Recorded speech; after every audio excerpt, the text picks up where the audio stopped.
Yo, what's up, y'all? Welcome back to Union Street, the podcast, where we have the most interesting conversations on the internet with the most interesting people in the world. I am your host, Union Jackson. Welcome back. Welcome to Chapter 12 of 2024. How's it going? Are you looking forward to 2025? We'll get into all of that. Chapter 12, man, it's December. Technically, it's the second at the time I'm recording this. Hopefully, this year has been a blessing. Hopefully y'all learned a little something that you can carry over into 2025 because that's the goal. If you sitting in the same spot you was sitting in, if you sit in the same spot next year that you sitting in right now, hopefully not, maybe if I'm lucky, whatever, then you probably did something a little wrong. It's time to reevaluate your situation. You feel me? But the goal is to level up. The goal is to learn, right? It is what it is. You know what I'm saying? Welcome back. Me, I haven't been doing anything seriously. I've been just working, learning, reading. I really enjoy reading. Reading is my new go-to. You know, I use the TV and the internet for like background noise.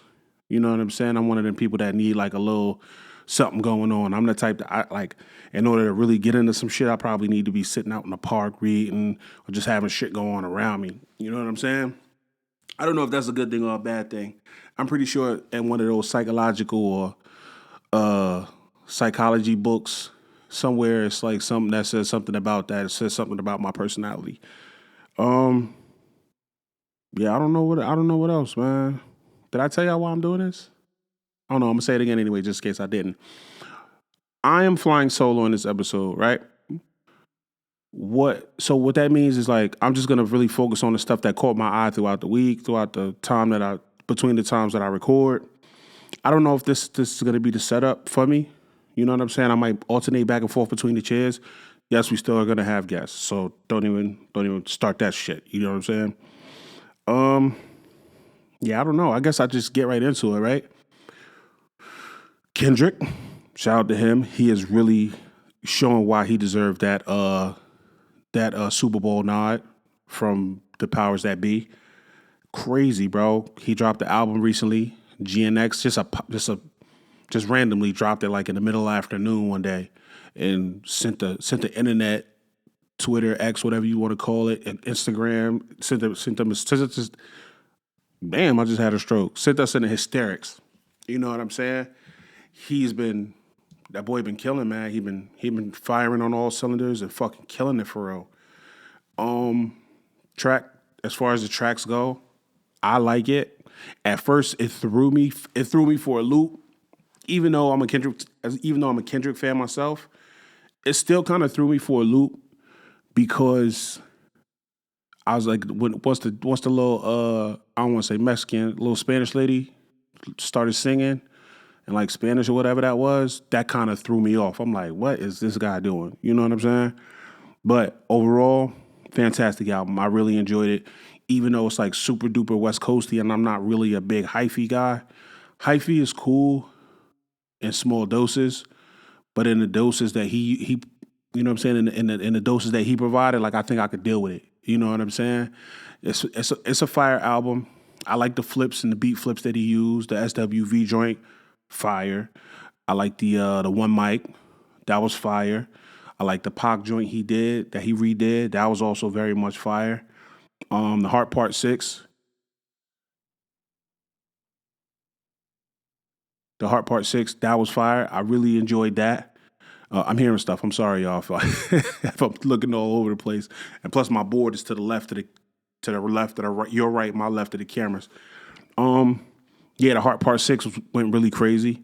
A lot of people really wasn't feeling it because they felt like he didn't have to provide us with a top dog history lesson. But I think it was fire. I like the way he go about doing stuff. You know what I'm saying? I like the way he present information and the way he uses words to paint a picture. You know what I'm saying? I'm a big proponent of that. I like the artistry of putting words together to paint a picture. That's why I like artists like Wale. I like artists like J. Cole. I like artists like Fab. I like artists like Kiss. You know what I'm saying? Because they use their words to paint a picture, and it's like, yo, I can see that type shit. You know what I'm saying? That's just my type. That's just my speed. I like the poetry of it. You know what I'm saying? I like Pac. You know what I'm saying? I like the poetry aspect of hip hop and rap. What else? I wanted to talk about that. Mustard been going crazy right alongside Kendrick. You know, Mustard been providing the wave. He been doing this thing. He been snapping a little bit. You know what I'm saying? I can appreciate that. Yeah, shout out to Kendrick, man. He having a monster year. I very much cannot wait until he does do the Super Bowl because I honestly I don't know what to expect. You know what I'm saying? Everybody making a big deal over the joint he did about Drake and him being a whatever, allegedly being a diddler type. You know what I mean? I don't know what to expect. Maybe we will hear the word. Maybe we won't hear it. Honestly, I think maybe no matter what it is, Kendrick being the type of performer that he is, he puts on a great show. I feel like it's gonna be fire no matter what it is. You understand what I'm saying? So that's gonna be good. I can't wait to see that. And speaking of and diddling and shit like that, when was y'all gonna tell us that Afrika Bambaataa was a freak? Like this dude is nasty, bro. Like I had no idea. Granted, I really don't give a fuck about Afrika Bambaataa. Honestly, I really don't care about him. But when you think of like icons and people that serve the great purpose in hip hop, something that plays a humongous part in black culture, hip hop. You know what I'm saying? Hip hop, rap, however you choose to describe it. You know what I'm saying? That's not my argument to have. You feel me? But like people like Afrika Bambaataa, people like Curtis Blow, people like Rakim, like you look to these type of people, not necessarily in the same. You might not necessarily put these people in the same ballpark or the same playing field, but the overall sport of hip hop and rap, you put those people in that category because it's like, yo, you had a we when we refer to the essence of hip hop, the essence of rap, we look at you guys. You know what I'm saying? Like, you know what I'm saying? You play a big part in you played a big part in how we see or what we have now today as being hip hop and rap. You feel me? So like, I feel like not necessarily like you don't have to carry yourself a certain way if you have certain tendencies and you have orientations that don't fit, like necessarily, be mindful. I'm not trying to disrespect nobody, but if you have certain tendencies that don't necessarily subscribe to the norms, societal norms, even though we are growing as a society and accepting homosexuality, still it's troubling for people that do have those desires or however you want to say it. They do have those orientations. It's tough for them to come out, like i.e. like a Mr. C, God rest his soul, rest in peace to him. You feel me? Like he was into something that was like, that wasn't deemed normal. You know what I'm saying? He was doing stuff that people felt like, yo, like this dude is out here bugging. Like what type of time is he on? You feel me? But even then, it was like hard to believe that Mr. C could be like that. You feel me? Like it's like how, bro? Like it's hella hoes in this shit. Like it's mad bitches just all over the place that'll do anything for a nigga with a name. You feel me? So like when you think of like Afrika Bambaataa and you find out like this dude is just he's been accused multiple times of sexual indecencies and assaults and things of that nature, going back to 96. He was accused multiple times in 2016. Going back mad long. He hurt somebody when he was 15. When they was 15. All right. Well, somebody recanted their statement. They said he thought he was dealing with the person had a fake ID and he presented himself as 18. But Afrika Bambaataa can't be considered a diddler. We're gonna use that term because I'm not sure if we could say the P word on this platform. You feel me? Be it whatever platform, however you receiving this podcast. So he said he presented himself as an 18-year-old with a fake ID. So Afrika Bambaataa thought he was dealing with a person that was of age. You feel me? But he wasn't. So he had to recant his statement saying that Afrika Bambaataa molested him. You know what I'm saying? In 1980. God damn, I thought it was 96. Damn, that's crazy. But yeah, apparently he hurt somebody named DJ Solo. That's where all of this is coming from for the most part. The Zulu Nation. Yeah, man, real big part of hip hop right there. You feel me? But like That's crazy. That's crazy because it's like you don't the way hip hop is the way hip hop is, right? We objectify women on a major scale. You feel me? Like so to the point where it's like that's it. Like you can't be if you gay. Like hip hop not really the space for you. Now, mind you, I'm quoting. I'm just saying this is just examples that I'm giving you. If you gay, hip hop not really the space for you because it's like this like it's mad bitches over here. Like why would you want to not look and fuck with all the bitches type shit? You feel me? But yeah, so you don't really think like you wouldn't really expect somebody of that magnitude, and it's fucked up. It's fucked up because maybe that's bad on our part because we just don't think like that. We don't think like it's a possibility that somebody be gay type shit. You know what I'm saying? Like even when the news broke of Diddy, like they was saying Diddy a freaky ass boy. Diddy be, you know, he like to overpower men. You know what I'm saying? And it's like, what? Like, I get the freaky part, but overpowering men, like he done been around some of the baddest joints in the game. You know what I'm saying? I don't know if she was his wife, Kim Fields, types fire, rest God rest her soul. You know what I'm saying? He had Young Miami. Is that her name? Young Miami? He had Young Miami. You know what I'm saying? So it's like like you find these men of power and men like icons in these spaces, and it's like, how are you finding the desire to be with men when you got all these bad bitches running around? You feel me? Like unless that's your life prior to. You feel me? So it's like it's kind of a mess up. We don't know what the fuck is going on. Period. You know what I'm saying? So when it comes to that, like you just don't expect men to be gay if they don't present as gay. You know what I'm saying? Like you just never really put that on somebody. Like sometimes you see a guy and the way he carry himself and the way he moves, you could tell by a lot of times you could tell by a person's mannerisms. You feel me? Like and you'll have an idea like, all right, bro, like we get it. You feel me? But sometimes it do come as a shock, like the Afrika Bambaataa joint came as a shock.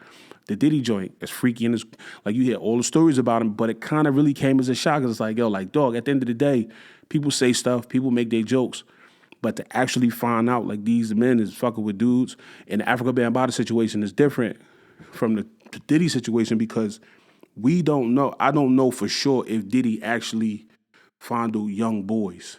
You feel me? So like that's all still that's all still being sorted out. So I don't know that much. I don't really know exactly like we've heard the physical violence, the intimidation, and attempts on life. We hearing all of that, right?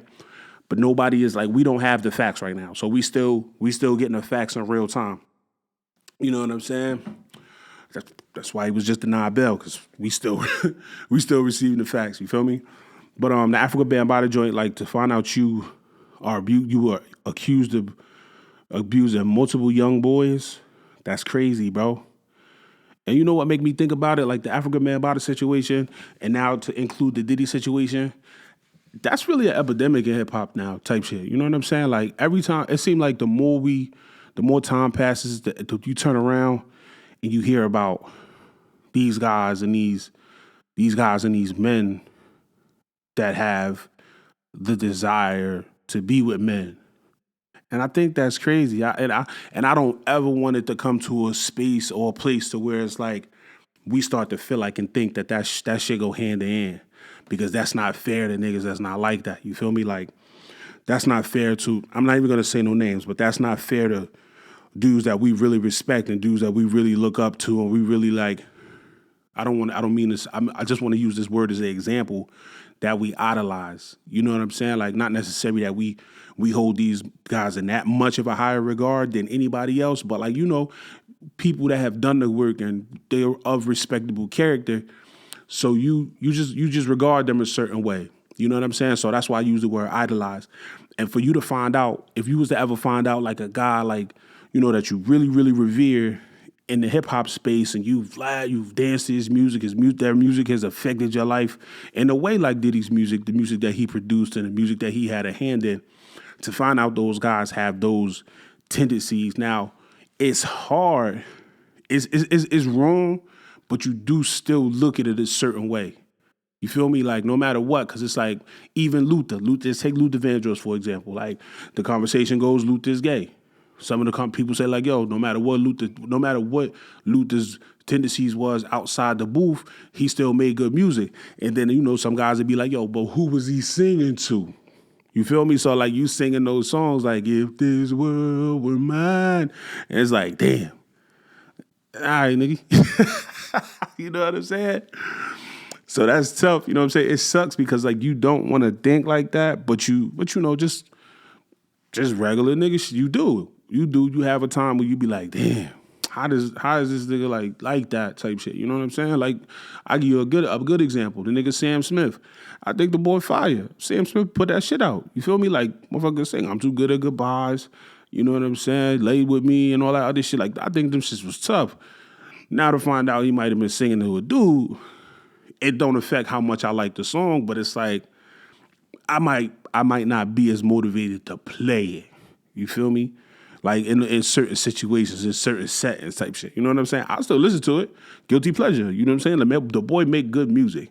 Even though I'm singing it to a woman, it might not be received that way because you know how society is right now. You feel me? And not to say that I really care about what other people think about how I consume and what I consume musically, or sonically. I mean, whatever, bro. But man, it's just everybody's different. You know what I'm saying? So if I start to play it for one of my young, like if I got a little lady friend and I play it for her, maybe she might be like, yo, like, nah, nigga, like turn that, put something else on type shit, put some other shit on. But at the end of the day, you just never know because this Afrika Bambaataa shit was news to me. You know what I'm saying? But I really feel like that's an epidemic in entertainment right now. It's like actors. Not necessarily actresses. I can understand why an actress would want to want some pussy, because pussy is fire. You know what I'm saying? But like rappers, singers, the dude Khalid just got outed by his ex-lover type shit. But we all kind of knew bro wasn't, you know what I'm saying? But he's like, again, he made good music. And again, that was probably him prior to. You know what I'm saying? So like, I'm not judging niggas for being homosexual or being gay or not like that. Like, who gives a fuck? I really don't give a fuck because what you do with your life don't affect my life. You know what I'm saying? Unless you choose to be a murderer, an ex-murderer, or a serial killer in my area, in my community. You know what I'm saying? But if however you choose to live your life, live it. You know what I'm saying? As long as you ain't hurting nobody and you just going about your life however you see fit and it's not affecting the next man, I don't give a fuck what you do. You know what I'm saying? I don't care where you go. I don't care how you do it. You know what I'm saying? But just, yeah. I feel sorry. I feel, like I said, again, let me go back to that because I kind of went off on a tangent. I feel sorry for the dudes or the people, just people, period, because, like, niggas could be monsters, too. And essay, sexual assault, you know what I'm saying? Like, women suffer from that shit in the entertainment industry so bad. Hence the Me Too movement. You know what I'm saying? That was a terrible time. You feel me? That to learn that some of our favorites had to deal with that type of shit. You know what I'm saying? In order to get a role, or to read for certain parts, you had to run a man's through your mouth type shit. You feel me? That sucks. You know what I'm saying? And it's just saddening. It's just sad. You feel me? But like again, like as far as hip hop and rap goes, you're starting to see it a lot where dudes is just being monsters, and then you got some dudes that really won't care or have no restraint in regards to like, not pushing themselves on a woman because they feel like if I'm gonna help you, you gotta do this for me. That's crazy. You know what I'm saying? And then you got the dudes that are in power that do have those homosexual tendencies that are monsters. You feel me? That's going to be terrible for guys like regular dudes, like young boys that's coming up and wanting to get into that space because it's like you don't ever want to see a time where people say, well, all right, you know what I'm saying? If this would get me over the hump and I could just get to where I want to be and this ain't going to be no habit. You know what I'm saying? You know what they say, bro, but at the end of the day, the only thing I can tell you is like, you can build 100 bridges. That don't make you a bridge builder. You suck one cock, you are a cocksucker for the rest of your life. You feel me?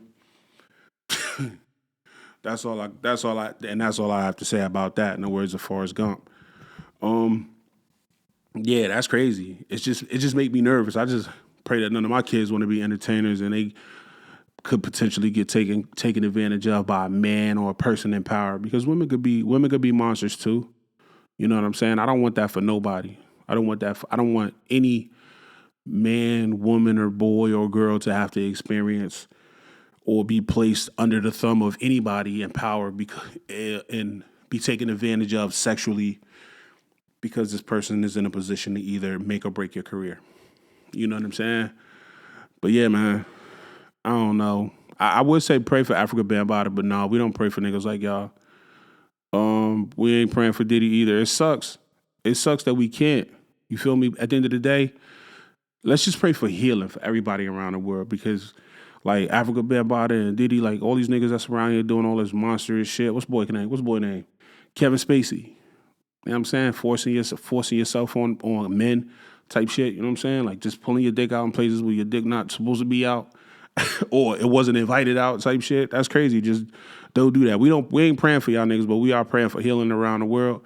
I want to pray for the opportunity for people to be able to voice their hurt and speak to people to get the help that they need to get through past situations in which they have experienced any type of assault. You know what I'm saying? So yeah, that's what I'm praying for. What else? Crypto billionaire Justin Sun bought and ate banana duct tape to the wall. So there was an art exhibit called "A Banana Duct Tape to a Wall," and this crypto billionaire bid on it and bought it for $6.2 million. And it is exactly what it was called. It was a banana duct tape to a wall. This nigga bought it and ate it. It was a regular banana. Nothing special about the banana. They said the banana probably cost like 25 cents. Got it from a regular fruit vendor in, I think they said New York. I think they said they got it from New York. You know what I'm saying? They interviewed the dude that sold the banana. I think it was New York. They might have said Manhattan. Let's see, 25 cents in New York Times. Yeah, New York fruit vendor Shah Alam reacted to the exhibit price, the exorbitant price tag of the fruit he sold. Bro, this is just another example of people just having money and not knowing what to do with it. You know what I'm saying? And this is just another reason why I need to get into art. I got to get into art, bro. I got to do some. I'm in the shit, right? Like I like to be like I'm one of those niggas that like chaos. Like I like a lot of stuff to be going on around me. You know what I'm saying? I don't know if you could probably tell by my setup. You feel me? But I just like a lot of shit to be going on. I like chaos. And that shit might sell, bro. That shit might sell. But this dude, he paid $6.2 million for an exhibit. They said other iterations of this exhibit sold between 120,000 and 150,000. It's clear the price skyrocketed with the Sun bid going up against several other interested. Okay, so he didn't only win the bid for just he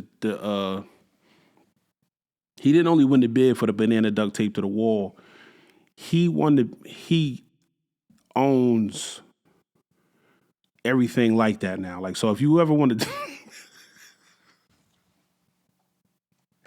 so if you ever want to duct tape any fruit to the wall, this dude can possibly sue you, right?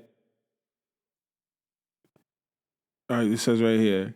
And if you were wondering, someone ripped the banana off the wall and ate it. Oh, they ate it at Miami Art Basel. Somebody took the banana and ate it in 2019.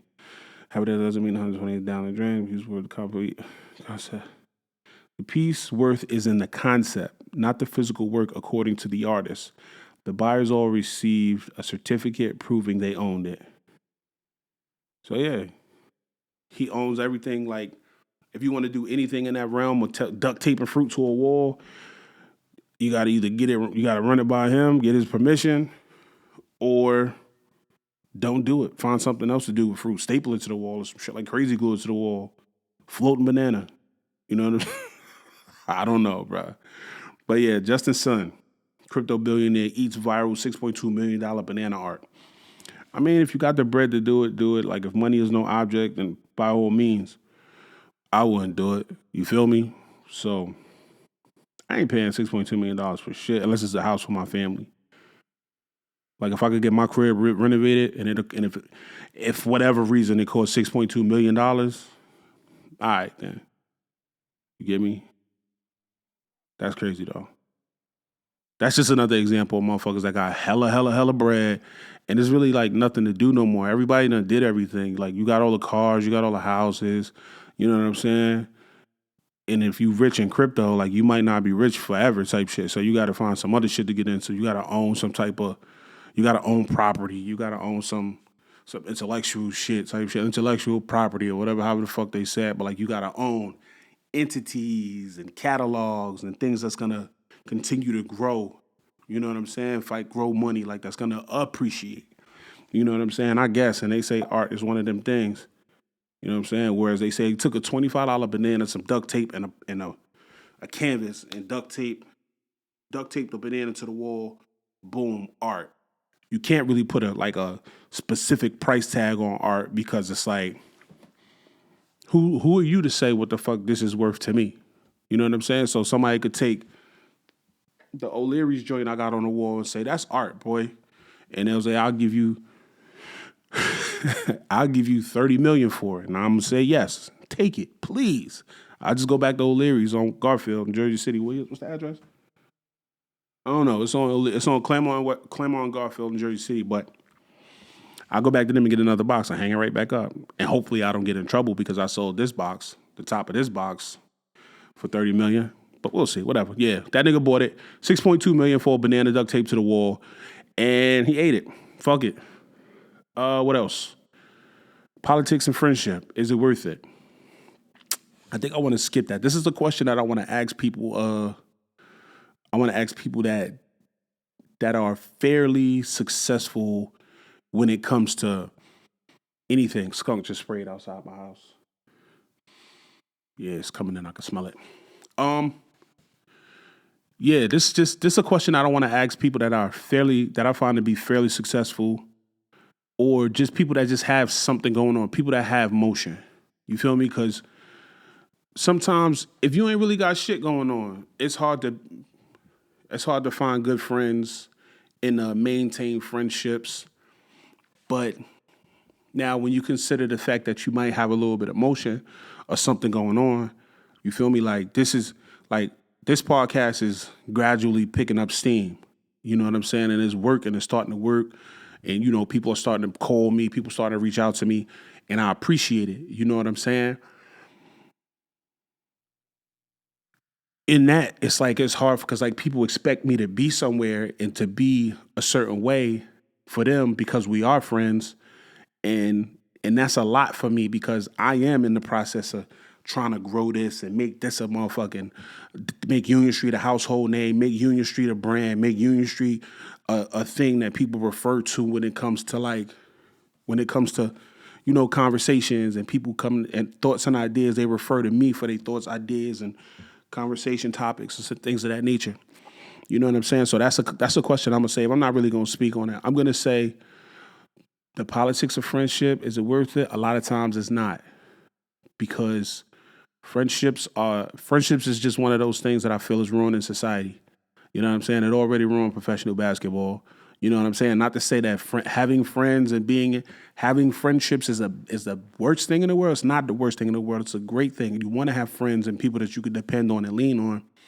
But also at the same time, sometimes friendships, they deteriorate. The boundaries that you create are deteriorated by friendships because a lot of times people feel like the boundaries that you create don't apply to them because you are their friend. Like they feel like they can ask you interpersonal questions. They can ask you shit that you wouldn't necessarily speak on with the normal person, or you won't necessarily speak to a room full of people about. You know what I'm saying? Like sometimes, depending on the friend and the friendship, privacy goes out the window. You know what I'm saying? And it's another word that I want to use too. But they feel like that shit go out the window because, like, I'm your friend. Like, you could tell me. And that's not always the case. Like, even though you are my friend, I don't want to tell you. You know what I'm saying? Some shit I just want to keep private. You know what I'm saying? Yeah. So that's a question that you're going to hear from you. You'll probably hear that question more on this podcast. That's going to be one of my go-to questions. The politics of friendship, is it worth it? How do you deal with the politics of friendship? You know what I'm saying? How does friendships affect your boundaries when you have boundaries set in place? You know what I'm saying? Things of that nature. You know, that's gonna be one of my recurring questions. I don't even know why I wrote it on the board. Maybe because I was reading it and thinking about it somewhere else. Uh, Pioneer does not equal GOAT. LL Cool J. So I just read an article about LL Cool J breaks down what it takes to be a GOAT in hip hop. LL's already declared himself the genre's most significant artist, and he's waiting for everyone else to realize it. Okay, here's where I feel like that's why I wrote it down the way that I wrote it down. Pioneer does not equal GOAT. LL, you are a pioneer, my brother. We respect you. We appreciate you. Much like Afrika Bambaataa in the fuck was he a part of? All my thoughts are running together, right? Zulu Nation, Afrika Bambaataa, Zulu Nation. When we speak certain people's names, there's a certain reverence that we speak with. You know what I'm saying? We appreciate you. We respect you. We love you. You are not a goat. Your music does not, all of it does, like most of it. It doesn't necessarily have to be all of it. I'd be an idiot to say that all of your music doesn't transcend time. Most of your music does not transcend time. You know what I'm saying? Most of your music isn't relatable. Most of your music is, yeah, it's cool. I mean, I fuck with it. You feel me? I was actually, when I read this article, I had to track back through some of your earlier works. I had to I had to track back through some of your works and just to understand, like, yo, like, damn, bro, like, you know what I'm saying? Some was hot, but for the most part, cool. That's it. You know what I'm saying? So, like, you've declared yourself the genre's most significant artist. Disagree. I respect you and I appreciate you, but I don't think the genre's most significant artist. Not by not by far. Like a lot of times, your name don't even come up in the GOAT conversation. You know what I'm saying? People respect you because you made a fucking enormous amount of albums, like a ridiculous amount. You know what I'm saying? But yeah, I don't see it you being. I don't consider you. You're not even my top 10 conversation. You feel me? Like I respect you. I really really enjoy a lot of your music, a good amount of your music, some of your music. I don't think GOAT when I think your name. I think you are an icon in the hip hop space. I think you're significant. Your run early on was significant up until 5 4 3 2 1. You was really one of them ones. Like you was a you know what I'm saying, decent. But phenomenon, you bugged out. You know what I'm saying? Like just shit like that. It's just that right there. Just like, you know what I mean? Like your music didn't reflect the thoughts and ideas of the masses. Like as far as like a Jay-Z, like a Nas. You know what I'm saying? Like those guys that was really speaking to the shit that was going on. You know what I'm saying? Like you saw the way those guys' lives transformed and the way they spoke and the way they carried themselves type shit. You saw the transition from young boys to grown men, and maybe it's something that I'm missing right there. Maybe I'm missing something. But as far as I know, nah. I think it's I think it's right there. I think it's spot on. Yeah, nah. I'm one of the genre's most significant artists. No. Artists? No. I disagree. Yeah, a lot. I think you're an icon. I think you're a great. I appreciate what you've done.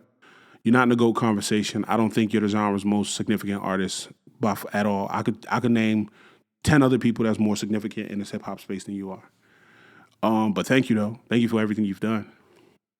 Uh, what else? The Nick Cannon story. The Nick Cannon story goes like this. Nick Cannon was diagnosed with a narcissistic personality disorder. What is that? The narcissistic, that's a tough word. Boy said dyslexia, neurodivergent.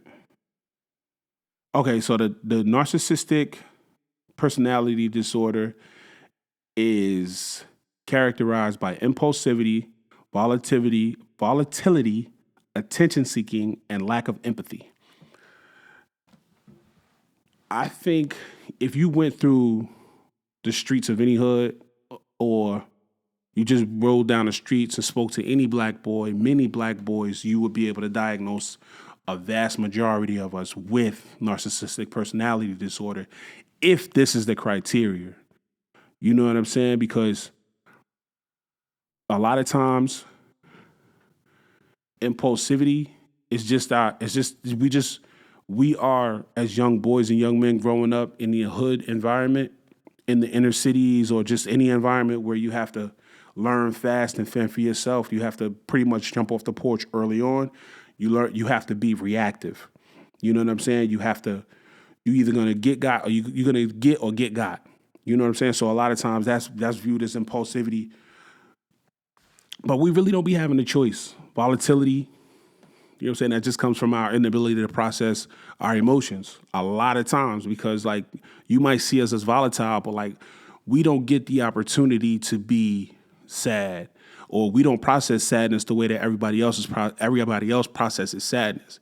You know what I'm saying? So whereas I'm a young boy, if I'm confused or I'm sad, I'm angry because I don't know that I'm sad. I don't know how to handle myself when I'm confused because I'm taught to be a boy, be strong, be smart, be fast, don't cry. You know what I'm saying? So it's like that volatility could stem from that. Attention seeking, that's just from any boy. You know what I'm saying? We want to feel love. We don't always necessarily learn early on, even though we try as dads, this generation of fathers. I do recognize that we do go above and beyond to make our children and our sons feel loved, specifically our sons, because we recognize how not having a father affected us. So we do go that extra yard to make our young boys and our sons, our nephews, in some cases, you know what I'm saying, make them feel love, because we recognize that a lot of times, like, if you don't know what love feels like from your father or from an uncle, from a father figure, you're going to go about searching for it the wrong way. You know what I'm saying? You got absentee parent, father, mother, whatever. You got a mom's that's just going to work and she not necessarily babying you because you got to grow up fast, because you got to do your part to help around the house, especially if you're the oldest or you're the only boy. You got to do what you got to do. So attention seeking, like, you just might not recognize love. You might want to, we hardly ever hear good job as young black men, like good job, proud of you type shit. We don't hear that shit. You know what I'm saying? So yeah, we go about it a little different. We do things in such a way that make it seem like we are, seeking attention and a lack of empathy. If this is the criteria, bro, this is crazy. I have it, narcissistic personality disorder, because even though I do think I'm empathetic, it's hard to be sometimes, because it's like you get told all the time, like, yo, just do what you gotta do, bro. Like, why you, whatever, you know what I'm saying? Like, stop crying, stop acting like a bitch. Just do what you gotta do. So it's like, if you hear that enough, once that shit gets so ingrained, like, once that shit get beat into your head, you start to be like, yo, like, shit, I did it. You could do it too. You know what I'm saying? We ain't off that. Get off your ass. Get your ass off your shoulders. Get out here and get it. You know what I'm saying? So yeah, like, that's fucked up. Yeah, narcissistic personality disorder. And I'm pretty, like I said, if this is the criteria, you might as well go ahead and label everybody with that shit. Oh shit, I'm just now reading this. This is now coming across my joint. Congratulations to Kai Cenat. He broke the Twitch subscriber record with the Mafiathon 2 stream. He has now more than 728,000 subscribers. His official count was 728,535 followers he has on Twitch. Damn, shout out to bro. Congratulations. He did a stream for the whole month of November. He was just streaming nonstop. He had a bunch of people pull up: SZA,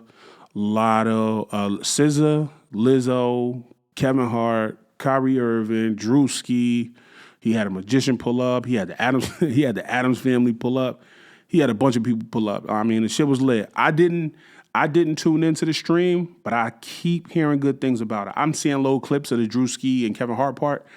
You know, Drewski and Kevin Hart, like, them niggas is hilarious. So, like, I find them to be extremely funny. I find them to be supremely entertaining. So, like, you're always gonna do. Oh, Chris Brown pulled up on this shit too. You always gonna do good with Drewski and Kevin Hart though. Like, no matter what you do.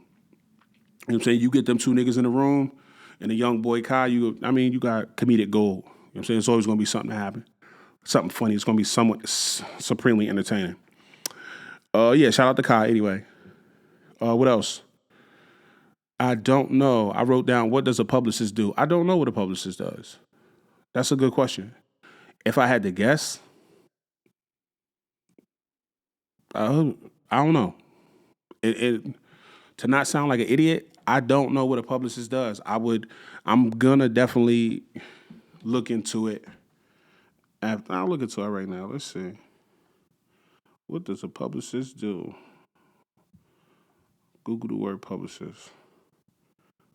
Publicist. A publicist is an expert in international law. That can't be right. An expert or commentator on public affairs. Oh, there you go. Okay. An expert or commentator on public affairs. I probably need a publicist. I gotta get some bread first, all right? Publicist. Shout out to you. If you got a publicist, if you know what a publicist do. Why did I write that? I have no idea. What does a publicist do? I don't know what a publicist actually does. I know the definition of publicist. Public affairs. Is them the niggas that write your statement when you say shit that you shouldn't say, or you do something that you shouldn't do? Because I have a really hot take that I really want to say, but now that I'm looking at that, I think I'm gonna leave it alone. No, I'm gonna say it. I don't find men that act like women, dress like women, or carry themselves womanly. I don't find them to be entertaining. I don't know. Maybe I need a publicist now. But yeah, that's just my thing. Like, I'm not homophobic at all. Like, I got a homeboy. Like, this is my brother. I love him with all my heart, and I'll go to war for him. Period. Like, that's my brother. You feel me? He's gay. That's my man. So I'm not homophobic. I just nothing at all. Period. Full stop. But I don't find men that carry themselves like women, that carry themselves like women, that act womanly, or whatever the other third one I said. I'm pretty sure is the third criteria right there. But I don't think they're entertaining at all. Like, when, like, those dudes that go, like, once I see you got like a towel wrapped, a towel or a shirt on your head with a robe on the internet, and you just carrying yourself and acting like your mom or some shit like that, I don't think that's funny. I don't find it to be entertaining at all. Yeah, it's too many avenues of comedy that you could fucking go down. You don't always have to act like a woman. Get a woman to act like a woman. You know what I'm saying? Like, remember a while ago, I don't know if y'all know, but a while ago, they had the gay dudes. That sounds so crazy. I apologize. I'm not intending to offend anybody. But they had the gay dudes. They was concerned. They was like, yo, like, why would you give a non-gay man the part of a gay man? You know what I'm saying? Like, so, like, a lot of times you got, like, if somebody in a wheelchair, you're going to get a person in a wheelchair to play that part, unless you specifically need a certain type of person, or you want that role to have a certain type of energy from a particular actor or actress. You know what I'm saying? Like the boy Bryan Cranston, he played in a movie with Kevin Hart, and he was like, I guess, a paraplegic. But, like, unless you expecting a certain type of energy from a certain type of person, what you getting a non-gay person to play a gay person part for? You feel me? Why would you want a man to act like a woman? You know what I'm saying? Like, I just don't find that shit to be entertaining. Yeah. I guess maybe I gotta. If you're a publicist, let me know. Hit me up. Hit me in the DM me on Instagram, so you can tell me if I fucked up by saying that. I don't have anything against gay people or people that, you know, I don't even know the transgender persons. I don't have no issues with people like that at all. Like I said, I don't give a fuck. Do what you do. Live your life. You feel me? But like dudes that's maybe those dudes I don't know. I don't know. Yeah, I just don't find those dudes to be entertaining. That act like women or carry themselves like women or act womanly to get laughs. Like if that's your lifestyle, then that's your lifestyle. Do your thing. But if you just doing it to get laughs, I can't rock with that. It's not funny to me. It's just not funny. It's not that I'm not accepting of it. I'm just not gonna laugh at you because we wouldn't laugh at somebody. Not to say that these things are comparative. Not to say these things are in the same ball field. But like with people with disabilities, we don't pretend to be people with disabilities because it's not funny. We don't understand the struggles and the things that these people deal with. You know what I'm saying? We might see them and we might ask them, like, oh, how do you feel being whatever? You feel me? And they could tell us all day, like, oh, it's tough, this, that, and the third. They could tell us everything they feel, but we don't know exactly what these people go through and how it makes them feel because those aren't our experiences. You know what I'm saying? So, like, if you just doing it to get a laugh, it's not funny. If it's your life, then it's your life. Go live it. But, like, if you just doing it to get a laugh, you won't get one out of me. I don't know. It's just not me. It's way too many comedic avenues for you to go down. Like you could be anything you want to be. You could do voiceovers. The boy Kerwin, I don't know his last name. Kerwin, hilarious voiceovers. Ha Davis, hilarious. You got guys doing voiceovers. You got guys doing skits, everything. You don't gotta act like a woman. Impersonate anything you want. Don't go blackface and don't be a woman. What else? Do we regret getting the vaccine? You know what I want to know? What do y'all regret more? The vaccine, getting the vaccine, or actually doing those 23andMe's and all of them other shits like that? What y'all regret more? I'm very, very curious. If you're one of those people that had to get the vaccine in order to go to work or go back to work, or if you succumb to like the pressures of society and everybody saying like, get the vaccine, you're hurting people, your grandmother's gonna die. If you one of those people, let me know. Like, do you regret getting it? Because I know a lot of people said right after that there were a lot of health side effects and things of that nature. I'm just curious. Let me know which one you regret more. I myself did not get the vaccine. I myself did not do any of the 23andMe's or Ancestry.coms. I don't do any of that shit. I don't even click on links when people DM me links. If you throw on a party, you better come get the money from me. Come to me face to face. Tell me, hey, Union, I'm having a party. Here's the invite. It costs $20. And at that very moment, I will give you my $20 and you will give me my ticket. I don't click on links. I don't do a lot of shit online. Hopefully I don't turn into one of those old people that got, because the more digital the world becomes, the more I see myself, distancing myself from it. So it's like, oh, you got my tech, you click the link, my invite, my was it Evite? I sent you an Evite. Nah, nigga. Tell me what we doing. That's what you got to tell me what we doing. I'm not clicking on no Evites. I'm not clicking no links. None of that shit. But yeah, I'm just curious. Do we regret getting the vaccine? I didn't get the vaccine. If you got it, let me know how you feel about it. Do you regret getting it? Or is it just one of them things you don't even think about no more? What else? Oh, 23andMe. Did you do that? Did you learn anything about yourself? I keep seeing like a lot of people getting caught up. Like they be like, oh, I did a 23andMe and they came and arrested my uncle. Because they like, I guess they related to people that was like super nasty in the past. And they once they get your blood, they're like, oh, well, do you have a man in your family at this age that lived in this area around this time? And they get caught like that. Fucked it up. They fuck it up. Oh, what else? Would a show about your family be entertaining? No. Well, No. Nah, my family not even that close. My family not close enough to be entertaining. Like if you let me pick the family members, like if it was a show about me, Ebony, Man, Nifa, Keena. No, not Keena. Keena wouldn't be able to be in it. If it was me, Nifa, Man, Ebony, who else? Damn. Maybe Kim? Maybe Kim? I don't know. My answer is no. My answer is no. But damn, let me know what you think. I mean, I don't think so. I don't think a show about my family would be entertaining because we're not close enough to be. We're not close enough. We don't have those conversations that would draw people in. We don't have the memories we have growing up are like it's about mostly bad shit. It's mostly about all of us getting our ass beat or not liking this person or not having a relationship with this person and just not seeing eye to eye for years on end.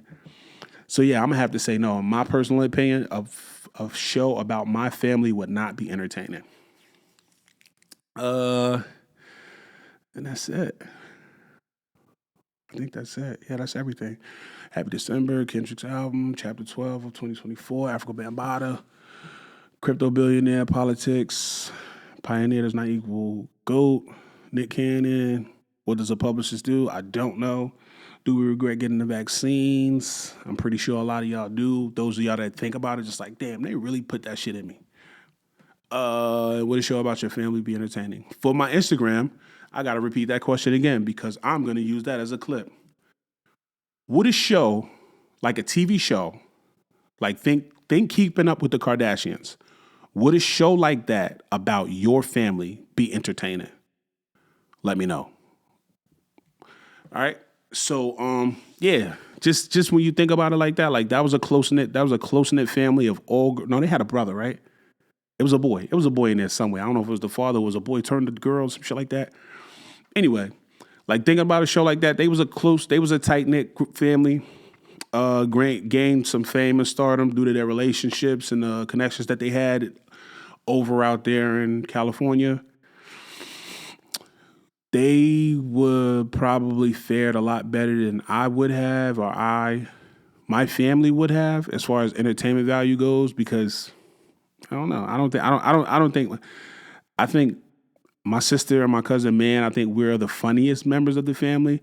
Ebony will be on the show because she's the most problematic. She would definitely be the problematic member of the family. That would be the spicy part of reality TV for us. She would definitely be the one that started shit and got in trouble, and shit like that. But for comedic relief, it would be like me, Man, me, PC, and Nifa, and then you got Ebony. Like it wouldn't be a TV show about like that, like Keeping Up with the Kardashians type shit. Our show would be more like Curb Your Enthusiasm, or it's like just four family members that just find themselves in random situations that's just trying to be successful and just trying to provide for our families in the best way that we know how. I feel like it wouldn't be more of it would be less like a Keeping Up with the Kardashians. I've never watched a minute of that show, but I think my family, the show about my family would be more like a Curb Your Enthusiasm. A lot of dry humor, a lot of bullshit and shit like that. You know what I'm saying? I'm gonna go watch an episode of Keeping Up with the Kardashians, and I'll probably retouch on that subject. And yeah, that's it. That's everything for me. I don't have nothing else. Nothing else in the notes. Again, Donald Trump is your president. Good luck. we finna see, hey we. And I think that's it, man. So what I used to do, I used to be a part of another collective, part of another podcast, another collective that hosted a podcast called 500 Questions, the podcast. And at the end of those episodes, when we used to do that show, I would say something that I would hope help people through whatever they were going through and get to, like just like a word, like a good word for y'all type shit. You know what I'm saying? And I don't plan on doing that on this show, on this podcast, but something I read, either read it or heard it, I've experienced it recently, and it goes, you can't save a damsel if she loves her distress.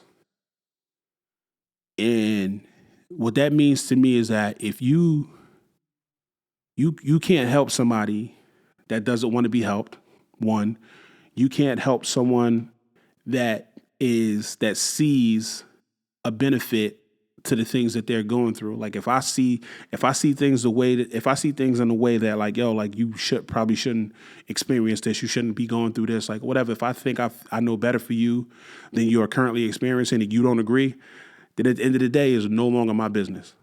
You know what I'm saying? So if you love the things that you're going through, if you love your distress, you're not a damsel. You know what I'm saying? If you're not a victim, you're a participant, you're a volunteer. You know what I'm saying? So that's just how I feel about that. Yeah, like I said, we used to do that over there. I don't see myself doing it. I used to do that when I was a part of that collective. I don't see myself doing that over here. And that's it, man. I just want to say, yeah, that's it. That's it for me over here for today's episode. Thank y'all for pulling up. Thank y'all for showing up. I'm gonna show up as often. I'm gonna show up every week. I'm gonna try, whether I'm by myself or I got somebody to pull up and talk to me. Because over here on Union Street, where we had the most interesting conversation on the internet with the most interesting people in the world. Even if I'm flying solo, hopefully I'm one of your most favorite people in the world. You find me be the most interesting. You know what I'm saying? If at the beginning of this conversation you didn't, or by the end you did, or you didn't. If you didn't by the end of our conversation, go back and listen again. Hopefully it'll change your mind and it'll make me one of your most favorite people and the most interesting people on the internet and the most interesting people in the world to you. That's it for me. Thank y'all for showing up. I will see y'all next week. I'm U.N.N. Jackson.